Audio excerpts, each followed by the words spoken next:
Ekosistem mangrove atau disebut juga hutan bakau yang bersifat khas, yang berciri-ciri yaitu hutan mangrove itu ekosistemnya berlumpur.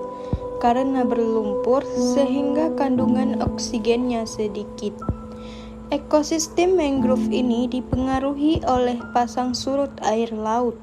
Ketika pasang, hutan mangrove akan tergenang, dan ketika surut, hutan mangrove seperti daratan, tidak ada air sama sekali. Karena banyak akar-akar pada tumbuhan bakau, sehingga hutan mangrove juga disebut sebagai filter alami. Air dari hutan mangrove bersifat payau. Tumbuhan mangrove juga bermanfaat untuk mencegah abrasi pantai dan erosi dari pantai. Fungsi ekologis hutan mangrove adalah sebagai pelindung garis pantai dari abrasi, mempercepat perluasan pantai melalui pengendapan, mencegah intrusi air laut ke daratan, dan sebagai tempat berpijah aneka biota laut, sebagai pelindung dan berkembang biak berbagai jenis burung, mamalia, reptil, dan serangga.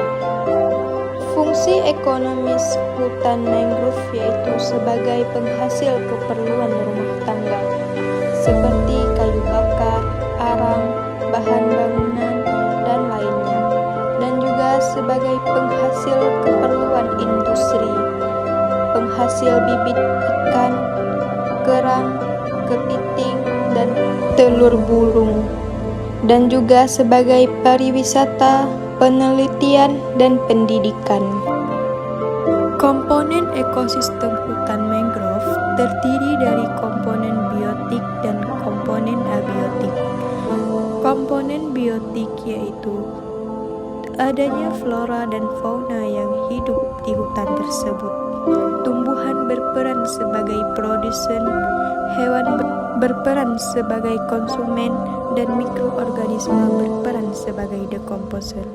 Beberapa fauna yang umum dijumpai yaitu reptil, contohnya seperti biawak, ular belang, dan ular sanca, katak, berbagai jenis burung, salah satunya yaitu burung onggok, dan berbagai jenis ikan, dan juga kepiting.